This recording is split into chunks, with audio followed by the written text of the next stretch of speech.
Hello, my name is Kyle Soley. With me is Sebastian Watt. We are lawyers here at Reed Smith.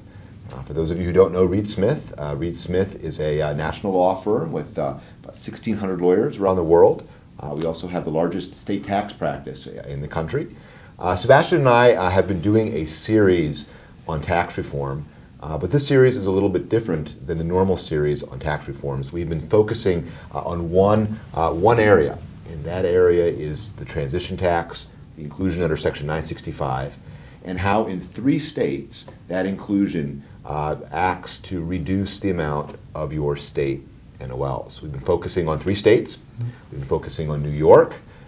We've been focusing on Florida, and today we're focusing on New Jersey. So this is the 3rd video in a series of 3 covering New York, New Jersey, and Florida, and how the transition tax, the inclusion under 965, diminishes the amount of the NOLs. Really, or GILTI in Florida. Or GILTI in Florida. That's a good point. Thanks, Sebastian. Or GILTI in Florida. So really, the key is if you're in your office, or when you go back to your office, take a look and see whether your state NOLs have been diminished by the amount of the transition tax. I think a lot of folks have not gone back and looked at this and modeled out how would your NOLs have been without the transition tax, or in Florida without the GILTI. Right. So what we encourage you to do is go run a model and see what your NOLs would look like. And of course, your NOLs matter past 2017. They matter as a carryover. And we think that you will find that in a lot of cases, you've lost NOLs.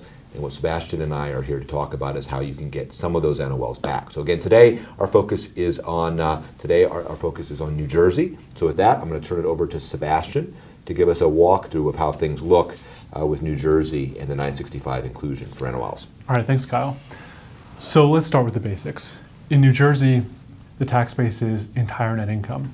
Now, entire net income equals federal taxable income plus or minus New Jersey adjustments.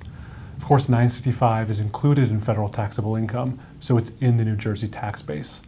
Now, the adjustments we're going to talk about today are the Florida adjustment for the net operating loss. New Jersey adjustment. The New Jersey adjustment, or the New Jersey net operating loss. And then the New Jersey adjustment or deduction for 95% of the 965 income. So let's just walk through a basic example applying these rules. We'll start with Alicia Co. This is the only example in our presentation that does not involve a loss company. So the Alicia Co. is the only company that is not a loser. That's right. In this operation. And that's why we're using Alicia, because she's running the cameras. So Alicia Co. has no NOLs, and Alicia Co. invests in a foreign subsidiary. Now let's walk through the tax base and NOL consequences of Alicia Co.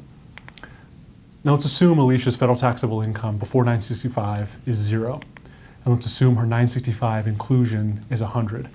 Therefore, her federal taxable income and New Jersey tax base starting point are $100, just the 965 income. She doesn't have any NOL, so she doesn't get an NOL deduction, but she does get to apply that 95% 965 deduction. Therefore, her New Jersey tax base, her entire net income, is $5. Now, of course, she had no NOL carryover from prior years. At the beginning of the year, she didn't generate an NOL deduction in the current year. Therefore, her NOL carryover to future years is 0.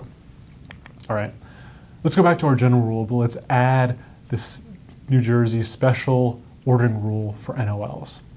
That rule says that taxpayers must deduct their NOL carryover before their 95% 965 deduction. And here's where things start to go sideways. This is the problem. So let's walk through an example.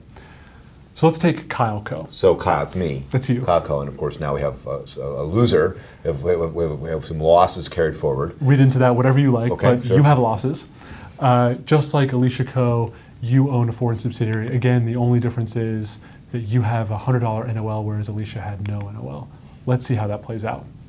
So your taxable income is 0. Just like Alicia Co., you have a 965 inclusion. Your federal taxable income is 100, and the starting point for your New Jersey base is 100. Here's where things go sideways. You get an NOL deduction for $100, but you have to apply that before your 965 deduction. Therefore, you get no 965 deduction. Of course, your entire net income in the year of your 965 inclusion is 0, so you might not think this is a big deal, but let's look at the impact your NOL carryover. You had a $100 NOL carryover from prior years. You used 100 in the current year, therefore your NOL carryover from years before your 965 inclusion has been reduced to zero. So here's really the problem, right? Is you have companies out there, taxpayers out there, who had a 965 inclusion, didn't pay any additional cash tax, and may have not focused on the fact that they lost this big attribute, lost the NOL carryover. Right. So let's explain why this is a problem by comparing it with Tabasco. So unlike Kyle, Named after you, Sebastian. Named after me. Right. Unlike, and again, another loser, $100 NOL. That's true. But a different kind of loser. That's right. Unlike Kyle, who's adventurous and decided to invest in foreign commerce, therefore owns a foreign subsidiary, I'm a provincial Virginian, so decided to invest in a U.S. subsidiary. I'm exactly like Kyle in every way, except I decided to invest in domestic commerce, and I own a U.S. subsidiary. Let's see how this plays out. My taxable income before 965 income is zero.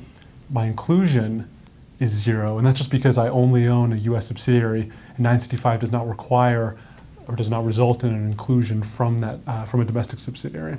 Therefore, my federal taxable income is zero. My New Jersey starting point is zero. Don't have an NOL to apply. Don't have a deduction to take. My New Jersey tax base, my entire net income is zero. Now, here's why I'm better off than And it Kyle. Seems like you're one big zero. Seems but like it's going to turn out you're not. I'm the real zero. That's right. Okay. That's right. So let's look at the NOL carryover. So I had 100 to begin with. Unlike Kyle, I didn't use an NOL in my current year, so I get to carry my $100 NOL carryover generated in years before 965 was affected into future years. And the only difference between us is that I invest in foreign and you invest in domestic. That's right. That's right. And that results in unequal treatment. And so just not to restate it again, but let's state it one more time. The only difference between Kyle... Not to restate it again, but to restate it again. Let's do it one more time. Yeah. The only difference between Kyle Co. and Tabasco is that he owns a foreign subsidiary and I own a domestic subsidiary. And what could possibly be wrong with that? Seems like that is we're investing in America and all those great things. Is there anything that's possibly wrong with that, Sebastian? That might be all well and good, but the Constitution says that there's a problem. 965 income says that 965 requires Kyle to include 965 income in the tax base. That combined with the special New Jersey NOL ordering rule creates a constitutional problem. That problem is that his NOL is wiped out, whereas mine is not. In our view, that runs afoul of the Foreign Commerce Clause, in the same way that the U.S. Supreme Court said that Iowa's treatment of dividends in the Kraft case ran afoul of the Foreign Commerce Clause.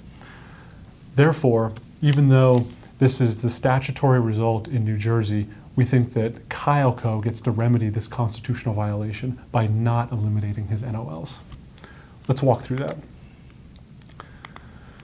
So we'll walk through Kyle Co. But this is corrected Kyle Co. This is the constitutional version of Kyle computing his New Jersey NOL. His taxable income before 965 is zero. His 965 inclusion is zero. It's really 100, but he should just remove the 965 income from the tax base, because that's the only way that's going to put Kyle Co. that invested in foreign commerce on par with Tabasco that invested in domestic commerce. So his federal taxable income is going to be computed for the purposes of New Jersey is going to be zero. His New Jersey starting point is zero. No NOL deduction he has to apply. No 95% 965 deduction, and his tax base is zero. In the current year, he's going to pay, he's not changing the amount of tax he's paying to New Jersey in the year of 965 inclusion. In both cases, it's zero. Here's what's different. His NOL carryover was 100 at the beginning. He didn't have to take an NOL deduction. Therefore, he gets to carry over the NOLs that he generated in the years before 965 into years after 965. This puts Kyle Co. on the same footing as Tabasco, the taxpayer that invested in domestic commerce. And this is all under the United States Supreme Court's decision in Kraft. That's right. This is the way that the New Jersey courts should see this, although the Division of Taxation may not see this way. This is the way the court should see it. That's right. In our view, this is a plain and simple application of the Kraft case. Okay. Okay, well, thank you very much for listening to today's program. We also encourage you, if this was of interest, to listen to our videos on New York, which has a similar problem, and on Florida, which has a problem more related to the GILTI than to the dividends, but also has a problem where you lose NOLs as a consequence of tax reform. Thanks again, and we hope to see you in another video.